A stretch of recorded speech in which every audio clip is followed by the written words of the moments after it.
मैं हूँ doctor Nikita Kalda, practising obstetrician and gynaecologist. आज मैं एक बहुत छोटी सी लेकिन ये पेशेंट्स के लिए बहुत इंपॉर्टेंट बात है, वो सवाल पूछते हैं और उनको ऐसा दिमाग में बैठ जाता है कि सोनोग्राफी जो हम अक्सर बोलते हैं कि प्रेगनेंसी रुकी है और रुकने के 10-15 दिन बाद ही 10 दिन के बाद ही आप अपना सोनोग्राफी करवाएं, ताकि आप देख सकें कि बच्चा अंदर ग्रो कर रहा है कि नहीं, वो एक्टोपिक प्रेगनेंसी गर्भाशय से बाहर तो नहीं है और हेल्दी ग्रो कर रहा है कि नहीं।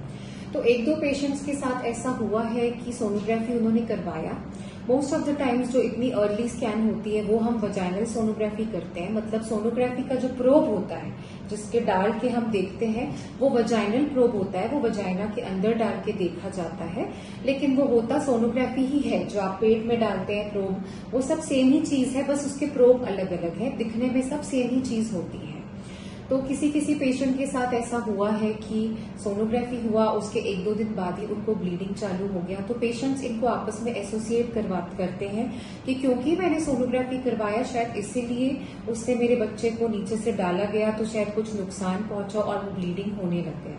तो पेशेंट्स दोबारा आते हैं तो वो पूछते हैं कि डॉक्टर पहली बार हुआ था तो ऐसा हो गया, तो अभी मैं नहीं करवाना चाहता।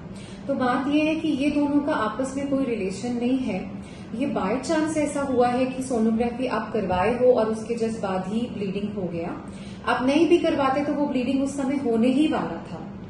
इस बात को थोड़ा सा ध्यान से समझिए। ये जो है ये आपका गर्भाशय है, ये गर्भाशय का मुंह है, ये आपका गर्भाशय है, ठीक है। ये आपका संबंध रखने का जगह है। जो प्रोब है वो इधर जा रहा है, आपके गर्भाशय के मुंह से नीचे ही है और हम ऐसे ऐसे करके ही देख ले रहे हैं। उसमें आपके गर्भाशय को टच भी ज्यादा नहीं हो रहा है, कुछ झटका भी नहीं लग रहा है ना। तो इसकी वजह से आपको की प्रेगनेंसी में कोई प्रॉब्लम आए कि बच्चा गिर जाए, मिसकैरेज हो जाए, ऐसा नहीं होता है। वो नेचर का ही तरीका है कि जब अंडा और शुक्राणु मिले हैं और वो हेल्दी तरीके से नहीं मिले हैं, तो जो बच्चा है वो हेल्दी नहीं रहेगा, तो वो अपने आप बढ़ने के बदले गिर जाता है। तो वो नेचर ने ही ऐसा बनाया है, तो सोनोग्राफी की वजह से वो नहीं होगा। दूसरा ये कि सोनोग्राफी से कोई नुकसान नहीं होगा, क्योंकि वो जो है वो साउंड वेव्स पे काम करती है। जो आपका गर्भाशय है उस पे साउंड वेव्स जाके टकरा के रिफ्लेक्ट होके आती है और हमें स्क्रीन पे दिखता है। उसमें एक्स रेज, गामा रेज, कोई भी हार्मफुल रेज, रेडिएशन है ही नहीं। वो सीटी स्कैन और एक्सरे जो होता है उसमें होता है, सोनोग्राफी में नहीं होता।